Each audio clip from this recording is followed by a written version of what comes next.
Okay, yeah, welcome and thank you for coming to today's QQB. My name is Dane DeSutter, I'm Stephanie Scopelitis. and today we're going to be talking about mental models and gesture. So, as many of you know, mental models they're a critical concept in both psychology, but also in user experience research. And we use them to explain how users interact with our applications and products. We often rely on what people say, but what you may be less familiar with is that gesture is actually another layer of information that you can analyze to deepen your understanding of users. Gesture research is not new. As a field, it's been around since about the 1970s in its current form. It originated out of psycholinguistics and cognitive linguistics, and later got picked up in academic research around interface usability and human-computer interaction questions. We have a poll question that I wanted to just throw out there to the audience. Lou, do you have that set up? Okay, great. So I wanted to know, are folks familiar with gesture research and how it's used to understand user mental models? So if you could go ahead and respond to that poll, that'd be great. And while you're doing that, I'll talk about the goals of today's presentation. So the goals for today's talk are to really just give you a crash course in the methods of gesture research, gesture analysis. And we want to demonstrate how to do this on some real data, so you get a sense for how to actually do this work. We're going to introduce you to some of the core concepts from gesture theory, give you guidance on how you can leverage gesture for better, deeper lines of questioning during your interviews, and explain why gesture is an important analytic target and how you can connect those gestures out to your users' mental models. We're then going to wrap up with some practical advice about how you can get started doing this work. Hi, my name is Stephanie Scopelitis, as I said before. I was a former professional dancer. I'm currently an educator and a researcher, qualitative researcher, who works in partnerships with your quantitative researchers. I have a PhD in the learning sciences. My main topic of research focuses on the role of the body in teaching and learning interactions. I use my research to inform designs and best practices.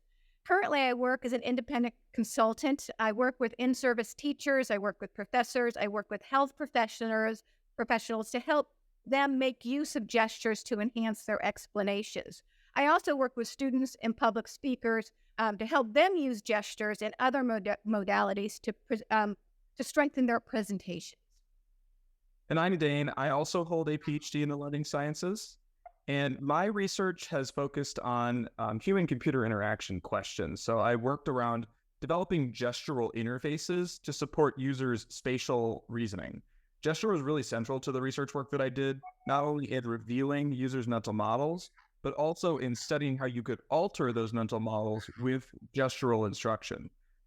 Currently, I'm a data scientist and what I call a full-stack design researcher at Catalyst Education. So I'm involved in all stages of product development, from interviewing to doing those foundational kind of generative work, through designing and prototyping and wireframing, to writing production level code, and then doing usability work on those interfaces. I think many of us recognize that UX research is changing. A number of think pieces have been written about the need for research teams to really improve both their rigor and business impact. And when we're just narrowly focusing on tactical research questions like, is this button the right color? Is it positioned properly? It's harder for us to zoom out and look at the big picture questions like, is my product evolving to meet the changes of my consumers' demands?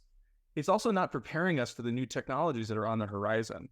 So we're at a historic inflection point in terms of new UX paradigms that are coming out, whether that be things like telehealth, driving down the cost of healthcare for patients, virtual and augmented reality. If you watched the keynote from Apple, I think we all know that the Vision Pro headset is introducing this idea of spatial computing. We don't really know what that means yet, but I think we're all going to have to learn. And machine learning and artificial intelligence has also just blossomed in the past few months. We need to be ready for these new technologies. So what do we do when we want to gain some more direct, fine-grained understanding of our users and their needs? Well, we reach to a number of user research methods, and the interview is one of the best. Interviews are great for insights because they let us understand how people think, but they also let us know what problems the users have. But up until recently, I think a lot of folks really bin interviews as just being purely attitudinal in nature. It's about what people say. But that's only partially true. there's actually a lot of behavioral data that you can get when talking to somebody in an interview. And that's what we want to talk to you about today. Okay, to start off, gestures are everywhere. Just ask someone for directions and gestures will abound. You'll see them point, you'll see them nod, you'll see people use other people's gestures as well. Gestures will add layers of meaning to the words. Just watch someone talking on the phone and their gestures will be flying. Gestures hold a great value in communication. Politicians, public speakers, for example, will even hire coaches. Today, we aim to help you make use of gestures to deepen insight in your user interviews. And in fact, gesture really is essential to how humans communicate. It functions to facilitate and negotiate meaning in interaction with one another. And from a cognitive perspective, gestures serve as a window into the mind. Gestures are able to show us the images that people have in their minds, images that they often think are concealed. It can reveal things like the visual imagery that they're imagining, motor imagery, and even spatial imagery. Paying attention to gesture in the interview process will get you a more robust account of what your interviewee is thinking. Let me give you an example. I conduct interview assessments with students. I listen to their words, I watch their gestures. When explaining a concept of justice, one student said, "Justice is about fairness." However, they did this with their hands. They interlaced their hands. That gesture seemed to offer a deeper layer of meaning, so I probed. It turned out that justice for this student was more than fairness. It involved a community collaboration to ensure equity. Hearing the talk and watching the gestures guided me to deepen my questioning, and in turn, we both gained a better insight into this student's mental model of justice. And one of the important goals of user experience research is to uncover those mental models that our users hold. We often rely, as I said previously, on what people say to piece together their mental model, but gesture is the other observable manifestation of human mental models. Gestures reveal imagery like visual, motor, and spatial, but they also reveal implicit information about, say, for example, a speaker's frame of reference, or implicit relationships that speaker might hold between objects, people, and ideas. We're really leaving half of our data on the table by not attending to gesture when eliciting those mental models. So today's talk is going to be organized into 4 sections. The first section is going to be an introduction to some gesture theory and some categorization schemes for gesture to get you familiar. Then Stephanie is going to walk us through how gesture can be leveraged during your interviews to deepen the lines of questioning that you engage in with your users. In the third section, we'll look at, once you've finished the interview and you have your data, how do you go about analyzing that video data for insight into mental models? And I'm really excited. We've got some pretty cool data about mental models that people hold around machine learning and AI that we're going to show you to contextualize that. And then in the final section, we'll just give you some tips and tools for getting started doing this work. So let's introduce some of the core ideas from gesture theory to get us all familiar. First of all, let me just say, hopefully it's clear with all the pictures you've seen on my slides, that gesture is not, we don't mean computer and smartphone gestures, though the ideas are related. What we are talking about today are the spontaneous movements that people make with their hands and arms, and it can also include body posturing while they talk. Gesture can be planned as a part of communication, but it often happens below the conscious awareness of the speaker. And gesture occurs the vast majority of time in the presence of speech. And this brings us to a very important idea. Gesture and speech form an integrated system. What we do with our hands is not independent of what we say. These are co-expressive modalities and they reinforce one another. So gesture and language can present information that might be absent in one modality and underspecified in the other. It's also important to recognize that gesture is a spectrum. So on the left-hand side of the spectrum, we have formalized gesture systems like sign language. And as we move to the right-hand side of the spectrum, the gestures become more spontaneous. So we have things like emblematic gestures, which are culturally accepted gestures like the heart symbol or the OK symbol. What we're talking about today is the far right-hand side of the spectrum, what we call gesticulation. Gesticulation is truly spontaneous, and you can only understand gesticulation in the presence of speech. Gesticulation gestures can be broken down into two broad categories. There are representational gestures and there are conversational gestures. We are primarily going to focus on representational gestures, but just for completeness, we'll walk through the different types of gestures that you can see in video data. The first is object action gestures. These are going to be gestures that resemble an object or action closely to what's in speech. There are abstract reference gestures. These are a little bit more fluid, and they tend to be abstract in the way that they represent concepts, objects, or ideas. You have bullet point gestures in your conversational gestures, which are used to punctuate a list of items or entities in speech. Linking gestures allow you to connect what you're talking about now with what you may have been talking about previously. Pointing gestures allow you to index something that is either in physical or gestural space. And we have a guide that we're going to share in the chat, so we can reference back to this as we're talking about and looking at some data and referencing these different types of gestures. Now we're going to talk about how to use gestures during the interview journey to gain a deeper understanding of your interviewees' mental models, the ones that they're working with. Let's first talk about how to use gestures to establish rapport. No, actually, let's not. Let's at the beginning of your interview, you want to craft your protocol to have questions that might generate gestures. At the onset of the interview, when you meet your interviewee, you want to use gestures to establish rapport. And during the live interview, you can use gestures to shape your questioning to deepen the interviewer's response. And finally, in the post-analysis, you can further analyze those gestures to mine for information you might have missed in the live interview. Let's first talk about how to use gestures to establish rapport.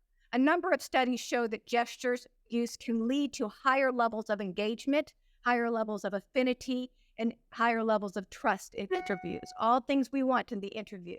So at the onset of your interview, you can use gestures to welcome your participant. For example, a handshake or a physical hand wave. In the process of the interview, you can use gestures to support a conversational flow.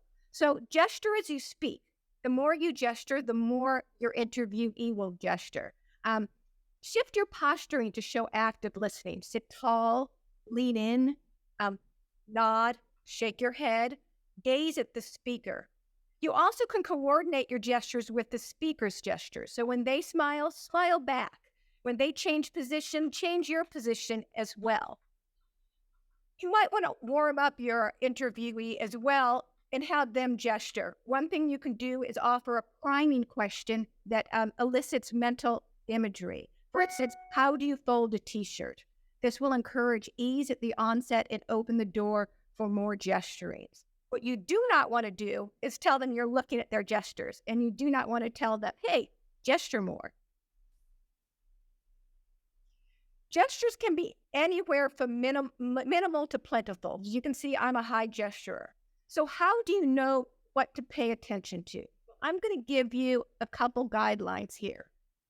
In general, for these such interviews, we're going to pay attention to those representational gestures that Dane spoke about earlier. These are the ones that are going to bring forward that mental imagery. You want to look at the representational gestures that, as Dane said, mimic an object or an action, such as typing. You also want to look at those representational gestures that are abstract references, like justice. So let's start with that interview protocol. When you craft your interview protocol, know what questions may engender gestures and then look out for them. For example, what apps do you use? That's not going to give you many gestures. But when you say, how do you use those apps? Representational gestures will likely emerge. Also, give attention to those gestures that happen when the speaker is responding to your target question. These gestures are the ones that are going to give you the most bang for your buck. When the speaker goes off topic, no need to give much value to those gestures. They're not going to give you much. Conversational gestures, such as the one I'm doing, don't need to pay attention to them in this particular context. Another way to parse out what representational gestures to pay attention to is to notice where they happen in space. We have interactional space. As you see here in this slide, this is the space between you and the speaker. We also have the speaker space. The speaker may use gestures in all these spaces around them, but as a general guide, you want to keep your attention on those gestures that happen in the center space right here, or the center space within the frame of the body, or those gestures that happen in the near periphery, kind of slightly outside of the body. Understanding the purpose of the gestures can also help you determine which ones to pay attention to. In this image, you see the speaker bringing that gesture into the interactional space. These gestures are likely designed for the hearer, for the interviewer. It's as if they're saying, I'm producing something I want you to see, so here it is. We call these for you gestures. For you gestures are relatively straightforward. You're going to know to pay attention to them because basically your speaker, your interviewee has said, pay attention to them. The ones we're going to talk about are these for me gestures. Notice in this slide, the interviewee is keeping these gestures close to their body. Again, these for me gestures happen in that personal gesture space. They serve as thinking tools for the speaker to work out their meaning. Although not intended for you, they are visible to you. You want to pay attention to these because they are the bits and pieces of a user's mental models that may not be fully formed enough to articulate in words alone. Another way to determine what gestures may hold value is to notice the language match and the language mismatch. For me gestures, those ones that happen in the thinking space, will likely occur with a language mismatch because the speaker is still thinking through and refining their mental models as they speak. The gestures can represent one layer of thinking, while the talk is representing another layer of thinking, as you recall my example of justice.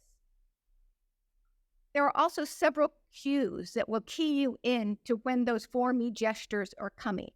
When the speaker pauses, when the speaker's gaze drops, when the speaker backtracks, when they're word searching. These are all markers that these representational for me gestures might pop up. Gestures will also likely emerge when you, as the interviewer, probe for clarification. When you say, tell me more, or I don't quite get that, perk up because gestures will likely follow. This presents some challenges for those of us who do interview work with conference call software. Gestures are often directed at the speaker, and this can be challenging to do in video calls. Part of this is because the camera and the speaker on screen are not co-located, so people tend to gesture naturally to the speaker on the screen, and this can put their gestures outside of the camera's viewing angle. So to set yourself up for success in video interviews, simple thing you can do methodologically is just ask your user to sit back a bit as much as reasonable for the task. And, if you still notice them gesturing off screen, you can always prompt them to elaborate again in view of the camera.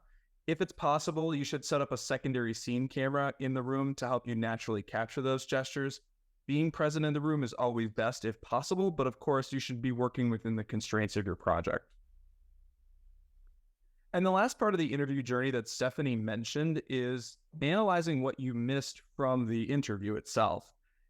In this section, we're going to show you how you can apply gesture analysis to some video data and show how you can use it to reveal mental models. To frame the conversation today, I want to share some data that I have collected as part of a project on understanding customer needs around machine learning and AI at my current role. The research question that I asked was, what mental models do users hold of machine learning and artificial intelligence? Stephanie and I worked together to analyze this data, and we want to present some of the mental models that we documented, and specifically how both gesture and speech were valuable in arriving at those models.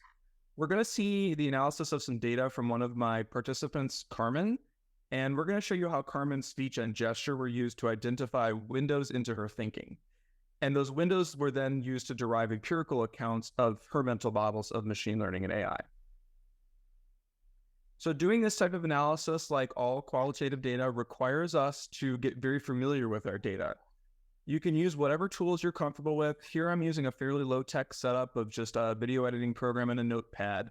But the core of what you want to do is focus on the segments of the interview that align to your research questions. Once you have those segments, go through and tag those representational gestures. You can ignore, again, those conversational gestures for your analysis. Once you have your representational gestures tagged, give it a name. Give it a name that you can remember and define it precisely so that you know when another gesture of that instance comes up again. Collaborate if you can with somebody to iteratively refine your codes. You want your codes to fully describe your data. If you're still coming up with new codes, you're not done. Once your codes have crystallized or saturated, you know you can move on to the next step, which is developing broader themes. So the themes that came out of our analysis ended up being the specific windows that we got into Carmen's mental models. So now let's take a look at some of those windows and the data that we have to support them.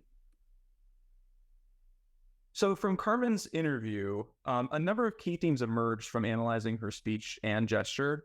The first theme, or what we're calling, again, windows into her thinking, is the notion that machine learning is a process that involves iteration over time. I want you to pay particular attention to the abstract reference gestures that Carmen produces in this clip, and feel free to use your gesture cheat sheet to help you remember which is which. Machine learning is a way over time to teach a computer how to answer questions for you and learn. So we can see that Carmen clearly indicates in her language that there is something that's happening over time.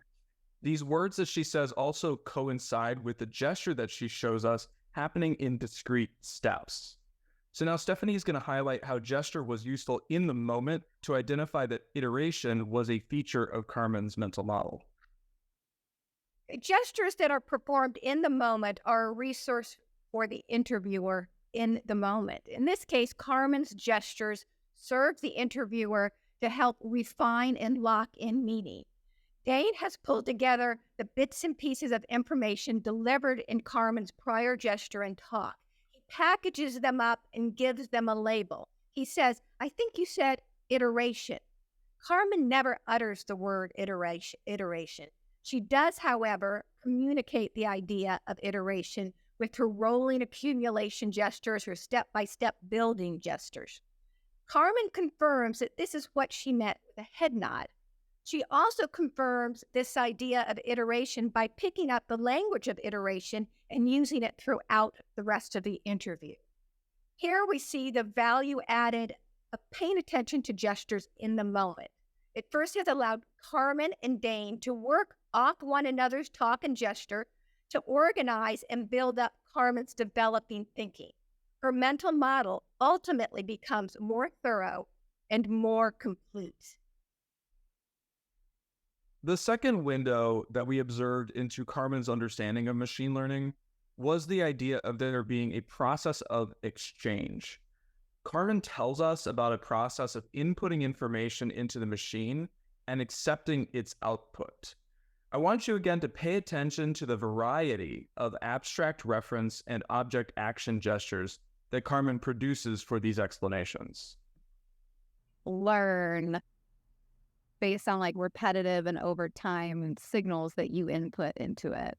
Inputting, make this email sound friendly, make this email sound friendly. Over time, it would see me accept its answers and learn what I thought was friendly. Yeah, or you just accept its output.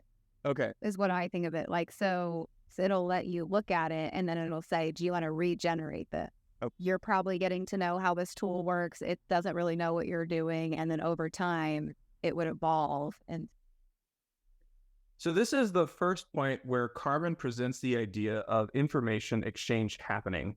We see her talk about the repetitive signals that are interacting with each other. And then these signals are then being input into the machine. She also talks about asking the machine to make her emails sound friendly with a typing gesture. Both of the input and the interacting gestures occur pretty frequently, about 15 times within the first 5 minutes of the conversation. So this is a salient idea in Carmen's thinking. Again, we see that the gestures performed in the moment are a resource for the interviewer in the moment. This time they serve to clarify. Language is not always precise. Carmen has performed variations of this input gesture. Dane knows she's missing something. She then performs a typing action. She goes like this and says inputting gestures. Dane then asks her to build on this. And when you say inputting things, he says, what do you mean things? Carmen replies, words or commands or questions or answers. First, this is an example of how speakers fail to be precise in words and how gestures can offer hints of what pieces might be missing in that language. Second, this is an example of how the interviewer catches the clue to the missing gestures and to the missing pieces and finds it in the gestures. So together, using talk, gesture, and follow-up questions, they get to clarity. Gesture, as Carmen is explaining machine learning, she does not explicitly say at this point that she is in ChatGPT.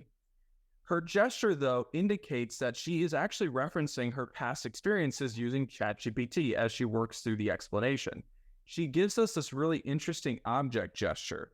And what this gesture is showing us is that it is quite literally the structure of the ChatGPT interface where you have question and answer, question and answer. So gesture adds information that is not present in Carmen's speech. She then later confirms in the conversation that ChatGPT is on my mind. We might have completely missed that this was an anchoring mental prototype for Carmen in her explanation without attending to her gesture specifically. When we also look at the type of exchange gestures that Carmen makes, there are actually two classes of gesture that she makes. So in this clip, we're just going to look at a subset of the exchange gestures that Carmen made when she's talking about machine learning. There's a process of offering up information with open hands, and Carmen also accepts that information with open hands from the system. So let's flush the clip. Inputting, yeah, or you just accept its output. Okay. Is what I think of it like. So it'll let you look at it, and then it'll say, do you want to regenerate this? So we can see that there is an abstract process of offering and handing over data, input signals to the computer, and then we accept those responses in return. What's really interesting is Carmen even takes on the conversational stance of the computer at the end of the clip and says, do you want to regenerate this? This indicates that the exchange that's happening for Carmen is actually a conversation. It's a conversational give and take between her and the machine. Once again, we see how the interviewer has made use of Carmen's gestures in the moment of the interview. This time, the gestures build on the idea of exchange. Dane gathered all the talk and gestures and connected the dots. By setting up those 15 offering and accepting gestures against her talk, he synthesizes a feature of her mental model that machine learning is more than a one-for-one input-output exchange, but rather this progressive, collaborative, conversational exchange that is built by Carmen. He says, so there's a computer that through interaction with you kind of learns from its acceptance of your suggestions. She provides one layer of thinking again in her talk. This is the idea of exchange. She displays another layer of information in her gestures. This is that conversational negotiation. Dane then, in the moment, weaves these together, compounding her thoughts and crystallizing Carmen's thinking. The last window that we see into Carmen's mental model is where the data resides that the machine learning algorithm is able to use to learn. So Carmen indicates multiple times that there are external sources of information that are available to the machine. Again, I want you to attend to Carmen's abstract reference gestures in this clip. Yeah, and then I'm assuming it's scanning everything out there to give me the suggestions. So it's probably learning on the internet, everything that's like public knowledge. So what we see is that the machine is scanning for data somewhere out there on the internet. Whenever Carmen actually talks about external data sources in this interview, she tends to use this broad sweeping gesture or a variation of it to point outwards to that location. What's interesting about this is a clear dichotomy for Carmen. The machine learning algorithm either gets the data from her through a voluntary exchange, or it gets the data from somewhere outside of her, like on the internet. The difference here is that it's either happening with her or it's happening to her. So then to recap the windows that we were able to identify in Carmen's mental model, we know that for her, machine learning is a process that is iterative over time, that there is a process of information exchange between Carmen and the machine, but that she's choosing to offer and accept part of that as a transaction, a conversational transaction.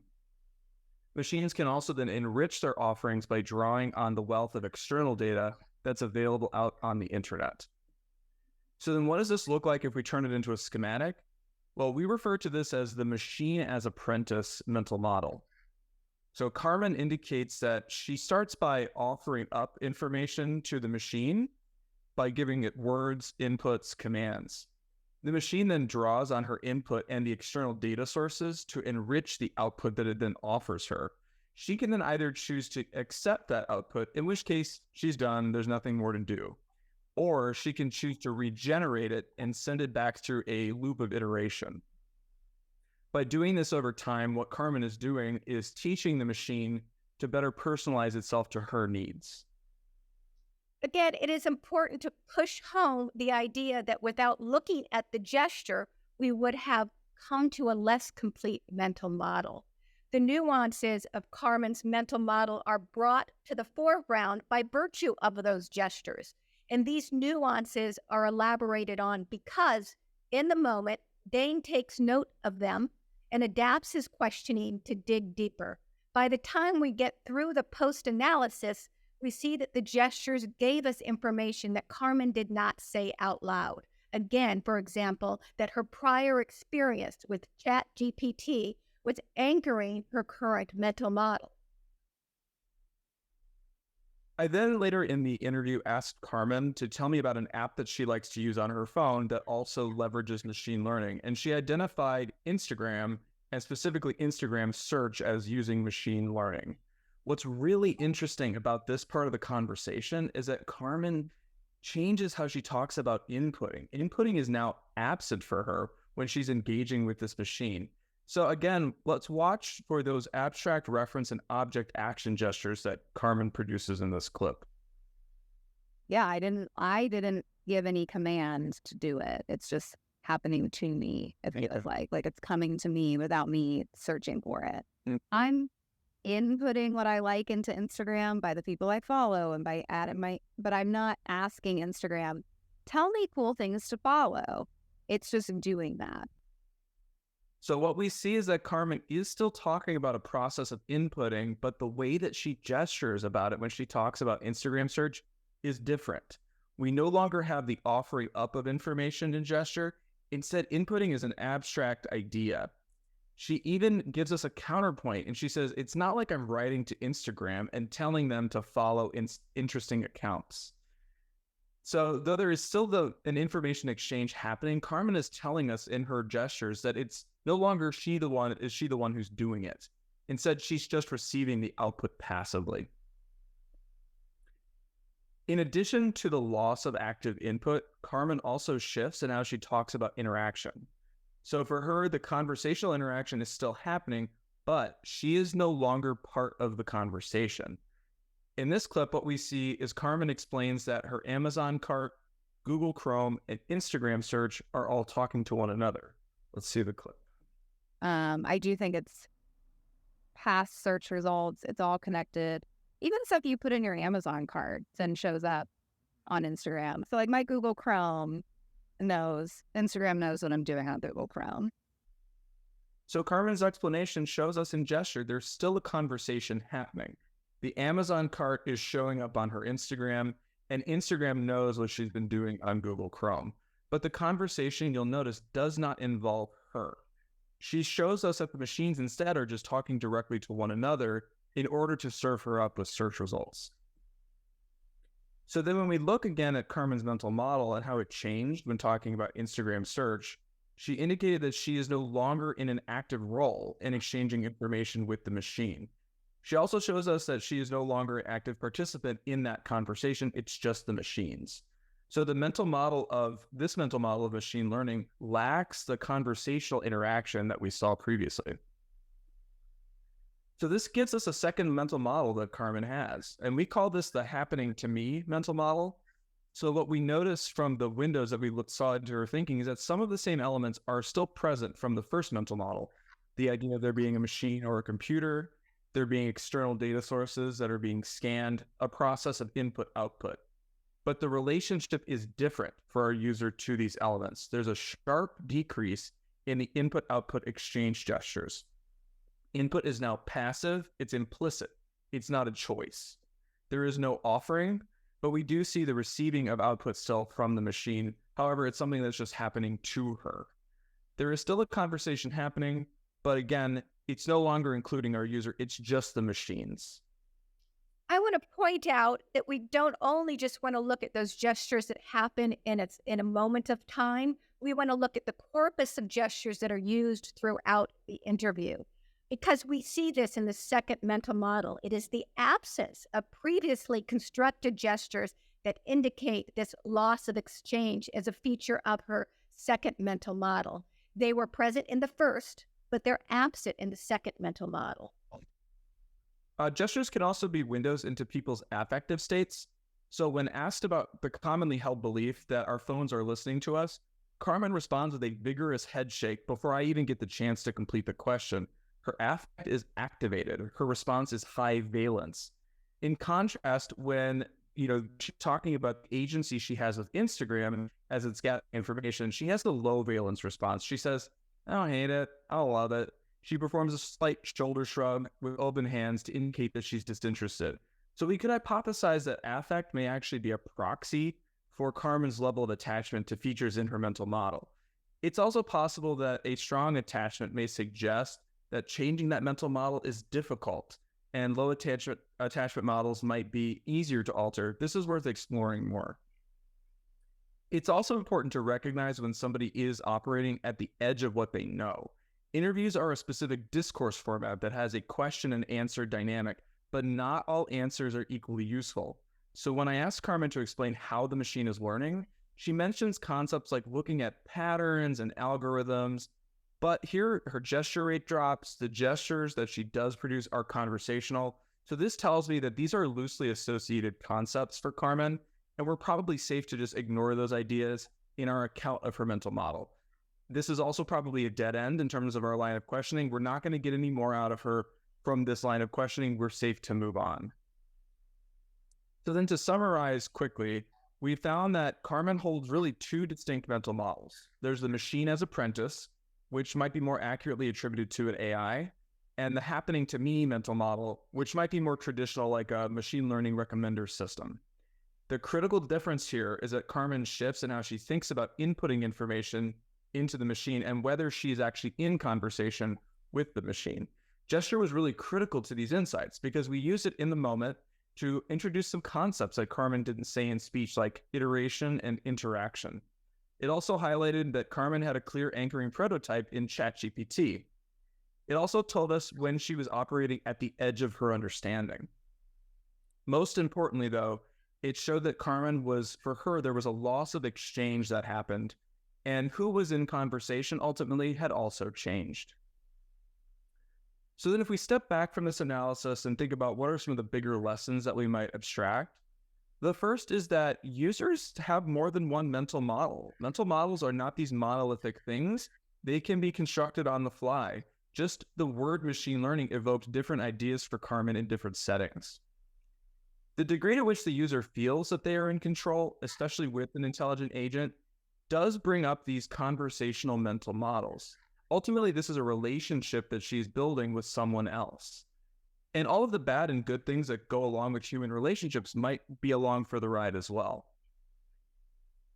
Also, new technologies can really sweep in quickly and anchor user mental models. If I had talked to Carmen 6 months ago, she may have given us very different insights into how she thinks about machine learning.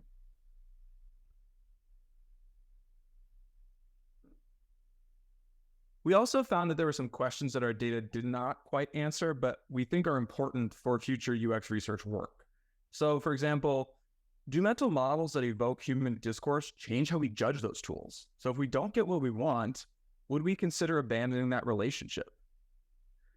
Does the control that we have affect whether or not we're willing to share data? If I don't feel like I'm in control, I may be more wary about how I engage with specific tools. And finally, does attachment, the emotional attachment that I have to certain aspects of my mental model, affect whether I'm willing to even use or retain using a product? So if we think back to Carmen, for her machine learning is, I want to accomplish something. So systems that are just happening to me may be more likely to evoke, I don't love it, I don't hate it type mentality. So then how do you get started doing this gesture work efficiently? The first thing is to consider when you should be doing the gesture research in the design process. Gesture can really be used at any stage of the design process, but we think it might be best leveraged in the early generative stages of the process when you're trying to really understand the problem. But it also is useful in the usability phase of the process as well as you're trying to narrow and hone your design. What we have shown you here is that paying attention to gestures gets you a lot more. To sum up the key do's and don'ts for making effective use gestures here in the interview, I will offer you some do's and don'ts. Do focus on those representational gestures, those things that represent a thing or an abstract idea that are tied to the interview question. Don't extend too much attention to those conversational personal gestures. Just let them be. Do attend to those gestures used by the speaker that reveal their thinking, those for me gestures. They're usually performed in that speaker's space. Don't give much weight to those representational gestures intended to communicate something to you. They're pretty straightforward. You already got it. Do look at the gestures and talk as one idea unit. Look particularly at the gestures that do not match the talk. This is where you combine for more clarity and more meaning. Don't look at gestures without looking at the talk. You won't get much. Gesture analysis can also be scaled up and down depending on the value of the problem that you're trying to solve. So for research problems that we want to know about, say, the mental model of our user, but we have low clarity about the problem space, and maybe the risk of getting it wrong is pretty high, then we might opt for a fully fledged gestural analysis. But we can always scale that back to either only maybe analyzing specific questions or even only just spot checking for gesture speech alignment on certain parts of the interview. But at a minimum, we want to encourage you to use gesture during your interviews to craft better follow-up questions in the moment, because ultimately this will get you better data. Something that I'm also personally passionate about is using technology to help you scale up and aid the analysis of qualitative data.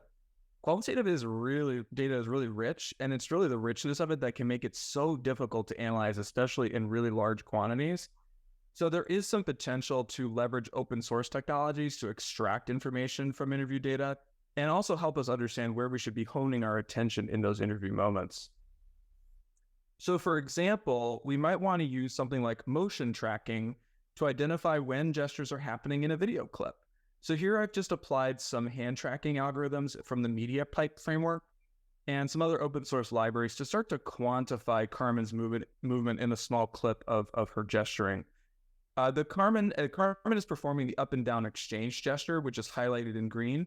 And we can see that the vertical Y coordinates of her hand start to change in tandem, looking different from the previous baseline. This indicates that something is happening in that moment. We can then also use the coordinates that we get to calculate something like the distance that Carmen's hands move between video frames, and we can create a displacement plot. So this graph helps us track down the Carmen's hand movements relative from between frames, and the bigger movements that Carmen's hands make are going to be equated to bigger spikes in this displacement plot. This data does tend to be pretty noisy, so you can use signal smoothing techniques, but what's really cool is we can still see in that green box that we still get a really clear sense of something is happening that's different in that moment in time. We can also use the data that we get from this to empirically quantify things like Carmen's gesture space. So for the most part, we can see for the majority of the time, Carmen's hands are at rest, but there is some density where she brings her gesture into that center space as she's talking about exchange and input. And with that, we'd like to thank you all for your time. Thank you, Dr. Paula Bach, Dr. Yulia Cornigianu, for putting together QQB. These have been great. Thank you to Lou Rosenfeld for making these QQB meetings possible. And we'd love to take any questions that you all might have. Awesome. Thank you. Clapping. That was awesome. I learned so much. We have a ton of questions in the chat, actually. So how would you like to do that? Just go through. I'd love for folks who put something in the chat to hop on the camera, at the very least audio, to read their question out. That feels more fun and interactive. Yeah, that'd be great. All right, who has to go first? You can go. I'll use a gesture. So one of the things that I was thinking about is, the variability on how much people gesture, and then the gestures that they employ, influenced by culture, language, things like that. So can you talk a little more about that? Yes, Stephanie? Yeah, there certainly are cultural gestures. There are also gestures that actually happen within certain disciplines that you'll see often. So knowing your interviewee and knowing where they're from, knowing how they gesture. I often, before I dig into a deep interview, have these conversations and watch the gestures that they're doing. And I'm able to identify some of their personal gestures, some of their idiosyncratic gestures, and then those conversational gestures they tend to use. And that allows me to then focus on those representational gestures that help me understand what they're saying through their hands. Does that answer your question? And I have something to... Yeah, that was like one part. The other part was just like people, like the amount people gesture or don't gesture. Yeah, so... too. That depends on people. I found in my research, some people are high gesturers. I'm a high gesturer. Some people learn how to gesture.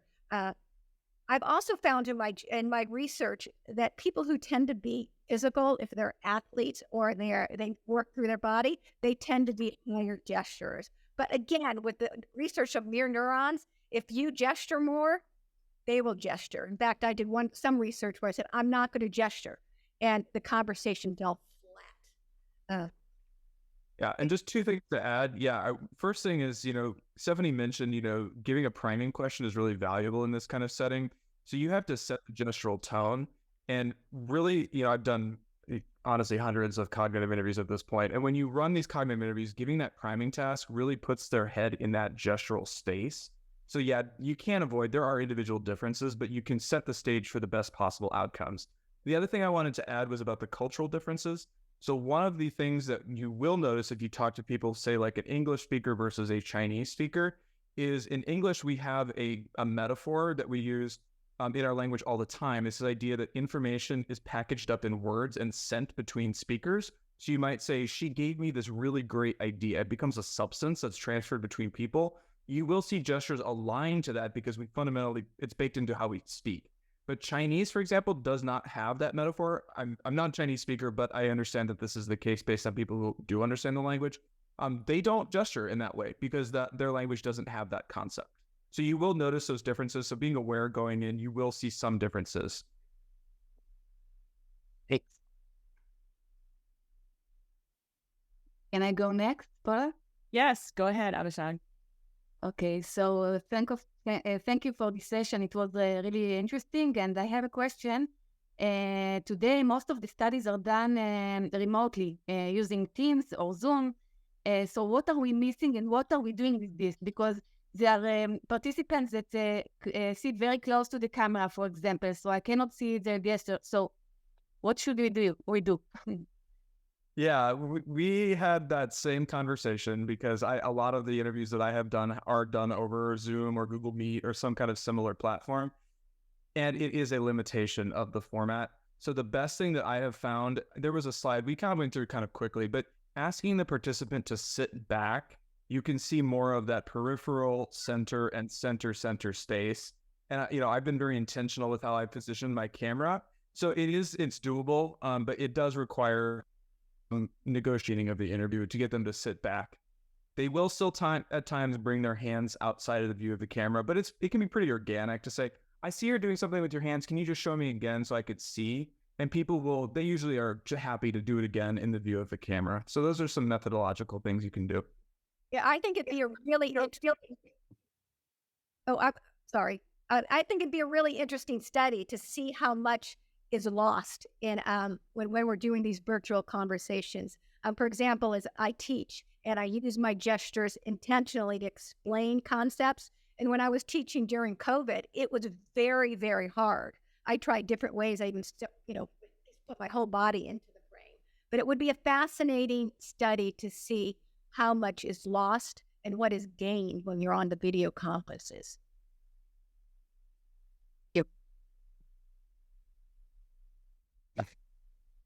I had a I had a question just around the other side for the moderators.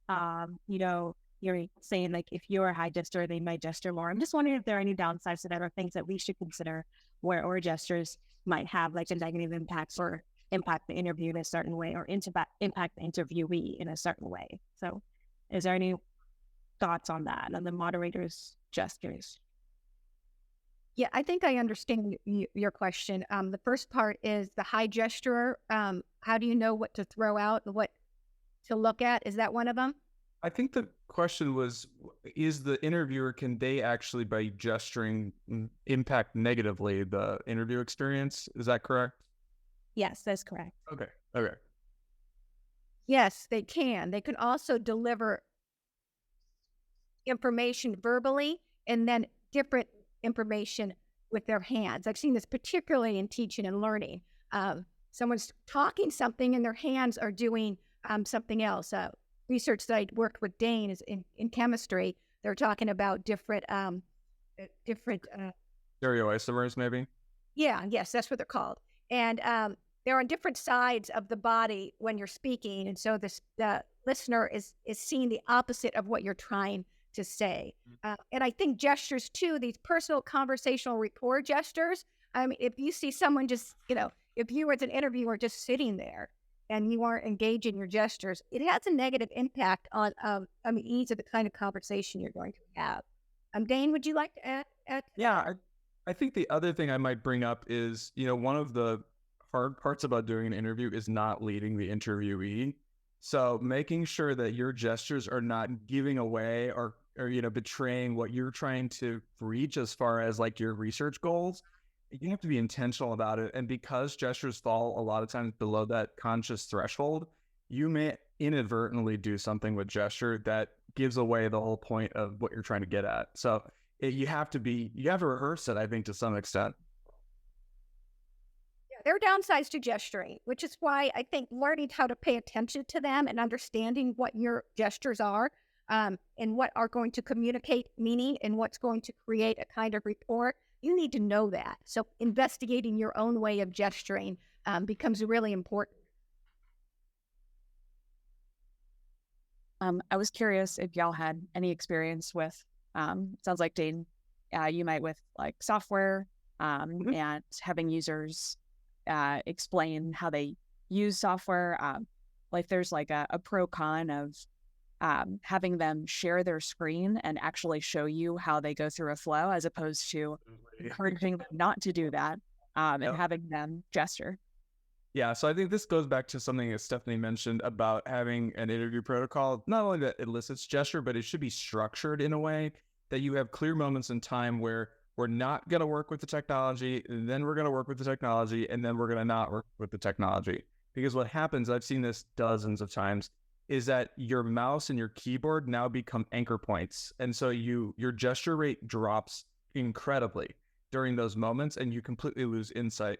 So part of it is just structuring the protocol in such a way that you have those moments where you're just talking with one another, separated from the tool. Then we can get into the tool, start using it, watching what they're doing. You may even notice that the mouse movements that they make are interesting as far as like, gesture analysis. It's not quite the same. But then stepping back, I think, is really important, because now the gestures that you get may actually change in kind. And that can give you a lot of information about how the tool interacted with their thinking. Awesome. Well, we're at time, and Dane and Stephanie, do you have a couple more minutes for a few more questions? Yeah, absolutely. All righty. Who's next? Who wants to ask their question?